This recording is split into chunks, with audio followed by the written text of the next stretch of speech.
Hello everyone and welcome back to the channel. So in this video we are going to discuss linear programming and application of BSc Honors Mathematics semester 5th. तो हमने already partial differential equation start कर रखा है and side by side we also doing linear programming and application जो आपका DSc है third. Same फिर में आपको 3 कोर के साथ एक DSc भी पढ़ना पड़ता है और भी ऑप्शंस होते हैं DSc में, बट जिन्होंने लीनियर प्रोग्रामिंग को ऑप्ट करा है तो मैं लीनियर प्रोग्रामिंग पढ़ा रहा हूँ। तो आपको स्क्रीन पे विजिबल है कि कौन सी बुक फॉलो हो रही है। दिल्ली यूनिवर्सिटी की अकॉर्डिंग ही पढ़ा रहा हूँ वैसे, बट आपकी अगर ये बुक है तो आप इस वीडियो को देख सकते हो। बुक का नाम है linear programming in network flows 4th edition और ऑथर का नाम ऊपर लिखा है। ठीक है, तो स्टार्ट करते हैं। यूनिट नंबर 1 से ही स्टार्ट करेंगे। आपकी पहली यूनिट है इंट्रोडक्शन टू लीनियर प्रोग्रामिंग। इस पेपर का पहले नाम होता था linear programming end game theory, but it's now linear programming and applications. तो हम पहली यूनिट में तो बेसिक ही देखेंगे लीनियर प्रोग्रामिंग होता है, और ये सब आपने 12th में भी करा हुआ है। बेसिकली स्टार्टिंग में बस आपको वो ग्राफ बनाना है जो आप 12th क्लास में ऑलरेडी बना के आए थे। बस थोड़ा सा हम उसको अच्छे से डीप में समझेंगे अब, क्योंकि अब आप पूरा स्पेसिफिक पेपर ही आपका लीनियर प्रोग्रामिंग है ये। तो स्टार्ट करते हैं। मैं बेसिक सी डेफिनेशन लिखी है, वो क्या है कि consider the following linear programming problem c1x + c2x2 + c1x1 is the objective function to be minimized with denote by z। The coefficient c1 c2 cn are known as the cost coefficient and x1 x2 are the decision variable to be determined. अब देखो, आपको इस type से कुछ मिलता था, इस type को भी छोड़ो, आप क्वेश्चन देखो सीधा। इस टाइप से आपको कुछ स्ट्रक्चर मिलता था 12th क्लास में। जब आपको होता क्या था, आपको कुछ कॉन्स्टेंट दिए होते थे, उनका हेल्प करके आपको वो फंक्शन को मिनिमाइज़ करना होता था, जो z फंक्शन ऑब्जेक्ट होता था। वही चीज़ की डेफिनेशन लिखी है। जो c1 c2 cx ये सब है, these are the objective functions जिसको हम z से डिनोट करते हैं। उसके बाद जो c1 c2 c2 जो कोफिशिएंट है, मतलब ये सारी चीज़ें हैं, ये क्या है आपकी, ये आपकी कोस्ट कोफिशिएंट है, वो कोस्ट कोफिशिएंट हो गए। और जो x1 x2 xn है, जो इनके साथ मल्टीप्लाई हो रहे हैं, दैट आर डिसीजन वेरिएबल्स। ठीक है, तो बेसिक टर्म्स है जो आपको याद रखनी है बस। और इस टाइप का आपका LPP का स्ट्रक्चर होता है, आपको पता है लीनियर प्रोग्रामिंग का। ठीक है, तो this was the basic standard definition कह सकते हो, बेसिक पता होनी चाहिए। तो अब क्वेश्चन करते हैं। अब एग्जाम्पल नंबर 1 है, सेम वैसे ही करना है जैसे आप 12th में करते आ रहे हो। एग्जाम्पल नंबर 1 कहता है कि consider the linear programming problem in which you have to minimize 2x1 + 5x2 subject to these constant. तो आपको ये गिवन है। तो यहाँ पर अगर मैं थोड़ा सा डेफिनेशन के हिसाब से जाऊँ, तो यहाँ पर हमारे पास डिसीजन वेरिएबल्स हैं, x1 एंड x2। ठीक है, और हमारा ऑब्जेक्टिव फंक्शन क्या है, या फिर कह लो आपका z क्या है, दैट इज़ 2x1 + 5x2। ठीक है, ये आपके पास ऑब्जेक्टिव फंक्शन हो गया। उसके बाद इसका आपको मेथड पता ही है, क्या करेंगे, 2 इक्वेशन दे रखी हैं। First is x1 + x2 is greater than 6, तो -x1 - 2x2 is greater than -18। आपको पेपर का सबसे पहला क्वेश्चन यही मिलेगा कि solve the linear programming graphically. तो इसको मैं वैसे ही सॉल्व करा रहा हूँ। तो क्या करते हैं हम, पहले तो लेट कर लेंगे, लेट द इक्वेशंस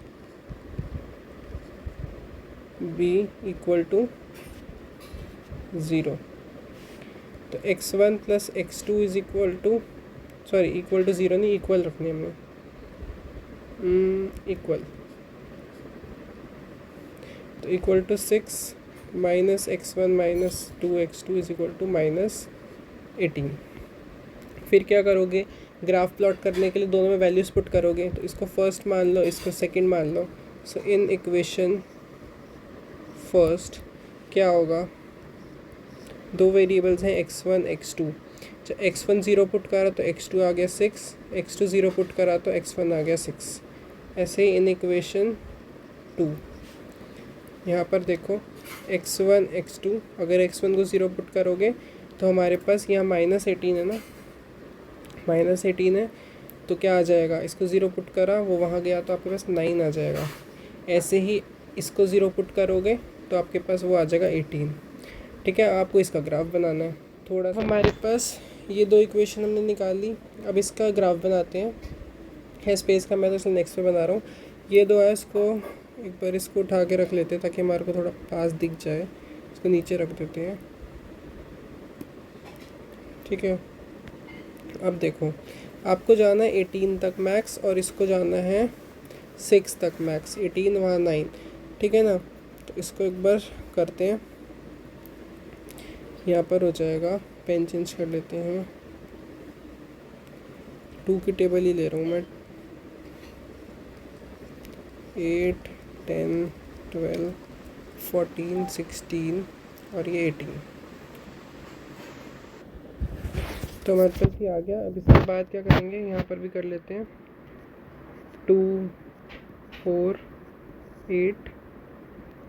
ग्राफ पे थोड़ा बेटर बनेगा। 9 तक है इसलिए मैं 10 तक ले रहा हूँ यहाँ पर। हमारा पहला पॉइंट है 0,6। तो 0, अच्छा 6 मिस हो गया, 0,6। तो यहाँ पर पहले कंप्लीट कर लेते हैं इसको। तो यहाँ पर आएगा 6, 8 और 10। अब हमारा आता है 0,6, ये हो गया, और हमारा 6,0 ये वाला पॉइंट हो गया। उसका है 0,9, वो यहीं कहीं यहाँ पर कहीं लाई करेगा, और 18,0 वो ये वाला पॉइंट हो जाएगा। इसको हम ज्वाइन कर देंगे, इसको ज्वाइन करेंगे।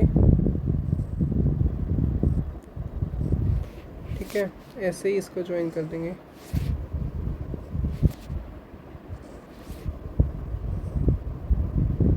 ये आपका कुछ हो गया। अब इसके बाद ग्राफ बनने के बाद आपका नेक्स्ट स्टेप क्या होता था, ओरिजिन टेस्ट होता था। चेक करेंगे कि वो टुवर्ड्स द ओरिजिन है या अवे फ्रॉम ओरिजिन है। तो अब हम उन इक्वेशंस का क्या करेंगे, ओरिजिन टेस्ट करेंगे। हम करेंगे ओरिजिन टेस्ट। तो हमारी दो इक्वेशन क्या थी, हमारी इक्वेशन ये थी, x1 plus x2, x1 plus x2 is less than equal to 6, sorry greater than equal to 6, minus x1 minus 2x2 is greater than equal to -18। ठीक है, तो -18 आ गया। उसके बाद हम इस पे करेंगे ओरिजिन टेस्ट। तो कर लो पुट 0, 0 इन, इसको मैंने ऊपर कोई इक्वेशन तो नहीं मानी थी ना, मानी हुई है। इसको 3, 4 मान लो फिर। अच्छा सेम ही है ना, तो 1, 2 कर लेते हैं। ठीक है, 1, तो आपके पास क्या आ जाएगा, 0 प्लस 0 इज़ ग्रेटर देन 6, तो यानी 0 इज़ ग्रेटर देन 6। अब बताओ कि 0 is greater than equal to 6, तो ये फॉल्स हो गया। तो यानी अवे फ्रॉम ओरिजिन हम इसको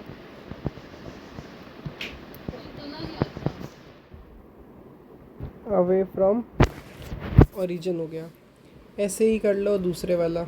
दूसरा इक्वेशन क्या है आपकी, दूसरी इक्वेशन है ये, -x1 minus 2x2 is greater than equal to -18। तो 0 is greater than equal to -18, तो ये आपकी ट्रू हो जाएगी। तो ये क्या हो जाएगा, टूवर्ड्स ओरिजिन। ठीक है, ऊपर आ जाओ वापस। तो अब हमारी ये वाली जो इक्वेशन है, ये वाली, ये किसकी है, ये हमारी है x1 plus x2 greater than equal to 6। और ये वाली जो इक्वेशन है वो दूसरी वाली है, हमारी दूसरी इक्वेशन है -x1 minus 2x2 greater than -18। तो ये वाली तो फेल होगी थी, तो ये तो जाएगी अवे, यानी ये जाएगी इस साइड, और वो होगी थी ट्रू, तो वो आएगी टूवर्ड्स द ओरिजिन। ठीक है, तो जो हमारा कॉमन पैट हुआ वो कौन सा हुआ, ये वाला।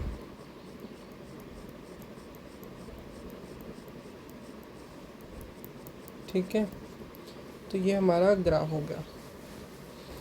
आई होप आपको समझ आया होगा। इसके बाद जो हमारा नेक्स्ट चीज़ आती है वो हमारे पास है अच्छा, हमारा फिजिबल रीजन तो आ गया।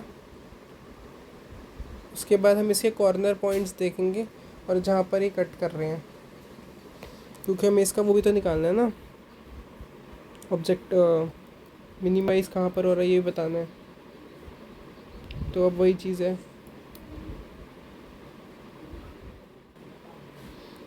तो अब हमारे को मिनिमाइज ही बताना है। इसके कॉर्नर पॉइंट्स देखो कहाँ पर है।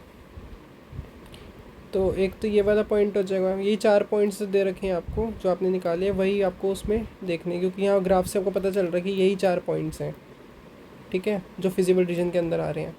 तो आपको मिनिमाइज़ करना था,